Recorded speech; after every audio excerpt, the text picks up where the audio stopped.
Dans Jean 15, un des principes spirituels répétés près de 10 fois, demeurer, est le secret de l'expérience de la plénitude de Dieu.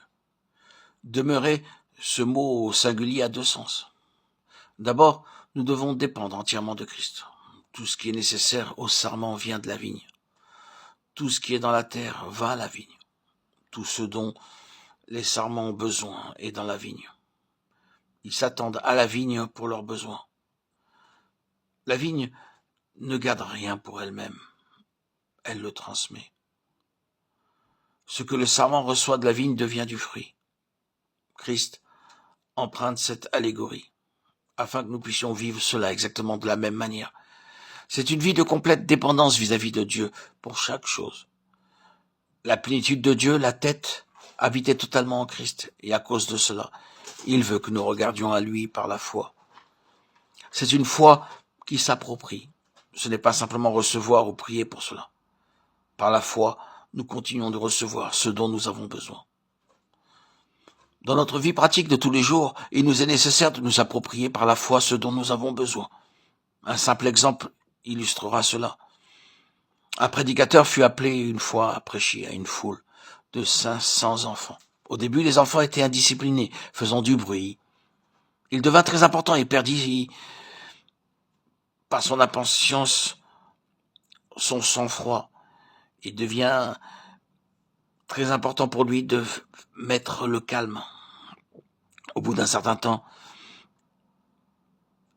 il pria simplement ceci.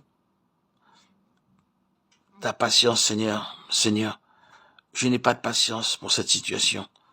Accorde-la-moi. Offre-la-moi en ce moment même.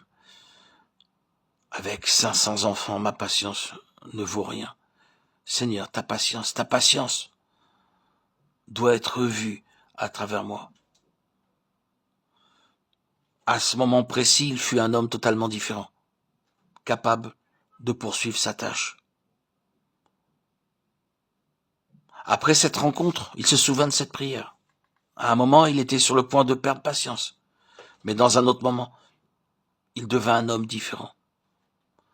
Lorsqu'il avait besoin de force, il utilisait la même prière avec le mot force. Lorsqu'il avait besoin de sagesse, il utilisait de nouveau cette même prière avec le mot sagesse.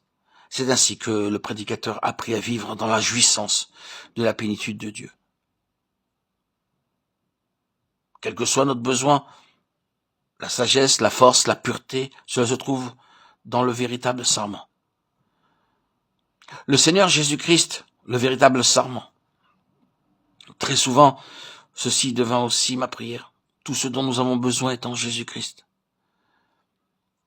Mais pour s'approprier cela par la foi, nous avons besoin de la foi d'un enfant. C'est le secret d'une vie triomphante.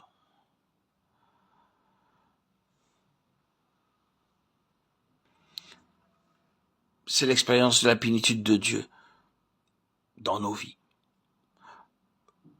Le Seigneur Jésus-Christ nous donne un enseignement simple. Il nous enseigne ces profondes vérités par de simples exemples. Comme cela est merveilleux. Il veut nous amener à jouir de sa plénitude.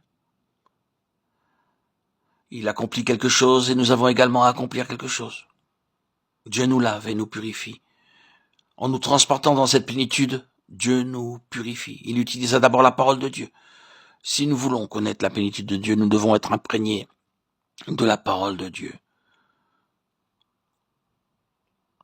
Vous êtes purs à cause de la parole qui parle en vous. Ta parole, je l'ai enfouie dans mon cœur afin de ne pas pécher contre toi. C'est le chemin de la purification en prenant garde à la parole. Ainsi, le premier moyen que Dieu utilise est sa parole.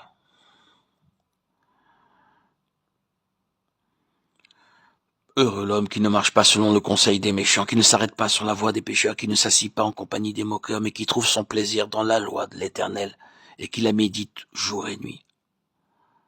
Psaume 1, 1, 2.